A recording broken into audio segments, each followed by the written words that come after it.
Dans la vie, nous devons faire face à de multiples défis et situations délicates. Parfois, notre volonté et notre force de caractère nous permettent de trouver les bonnes solutions et résoudre nos problèmes plus ou moins vite, mais dans d'autres cas, les événements auxquels nous sommes confrontés viennent à bout de nos capacités et réussissent à nous déstabiliser. Si vous passez actuellement par une période difficile et que vous n'arrivez pas encore à voir le bout du tunnel, voici une histoire courte qui vous redonnera de l'espoir et de l'énergie pour vous battre.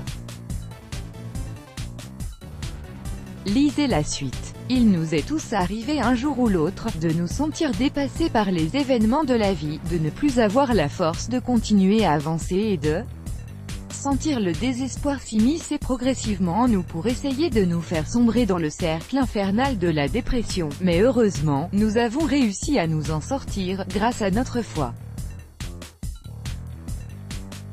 Notre foi en Dieu, en la vie, en des jours meilleurs, en l'amour de nos proches, en le soutien de nos amis, etc. nous permet de résister et nous donne le courage de chercher encore et encore une manière de nous en sortir. Dans ce qui suit, vous trouverez une histoire courte qui vous poussera à prendre les choses du bon côté et à ne jamais perdre espoir. Pour une lueur d'espoir, c'était un jour qui semblait ordinaire, quand j'ai décidé d'abandonner, soudainement et sans crier gare, j'ai décidé d'abandonner mon travail, ma relation et ma spiritualité. J'ai juste décidé d'abandonner ma propre vie. Mais avant de franchir le pas, je suis allé m'isoler dans la forêt pour avoir une dernière discussion avec Dieu. J'ai commencé par lui dire « Dieu, donnez-moi une seule bonne raison pour ne pas tout abandonner ». Sa réponse m'a vraiment surpris. « Regarde autour de toi », m'avait-il dit. « Tu vois la fougère et le bambou ?»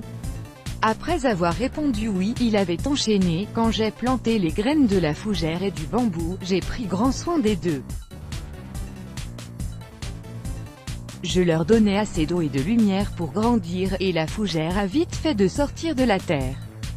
Ses feuilles d'un vert vif couvraient déjà le sol. Cependant, rien ne bougeait du côté du bambou, mais je ne l'ai pas abandonné pour autant.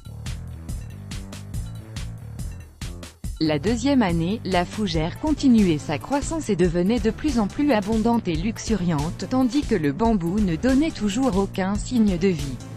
Mais malgré cela, je ne l'avais pas abandonné. La troisième année, toujours rien du côté du bambou. Mais je ne l'avais pas abandonné, et la quatrième année, encore rien du côté du bambou, mais je ne l'avais pas abandonné, puis à la cinquième année, un tout petit bourgeon a émergé du sol.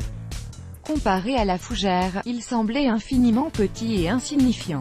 Cependant, à peine 6 mois après, le bambou s'est élevé à plus de 30 mètres. Il avait passé ces 5 dernières années à développer ses racines, et ce sont justement ces racines-là qui l'ont renforcé et lui ont donné ce dont il avait besoin pour survivre. Je ne donnerai jamais à une de mes créatures un défi qu'elle est incapable de relever. Après cela, il m'a demandé, « Tu sais, mon enfant, tout ce temps où tu te battais, tu étais en réalité en train de développer tes racines. »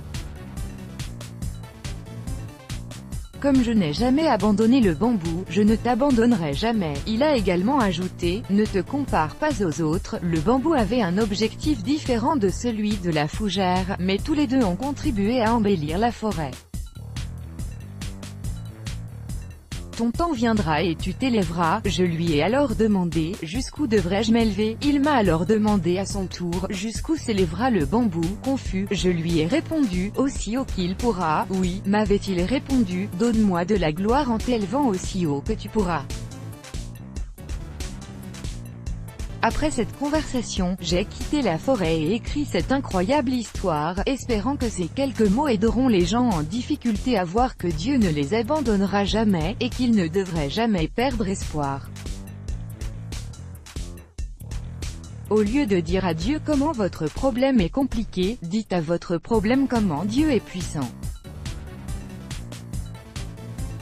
Cette histoire vise à nous rappeler qu'il ne faut jamais perdre espoir, et que les difficultés que nous rencontrons au quotidien sont là pour nous renforcer, nous aider à mûrir et à acquérir une certaine expérience dans la vie.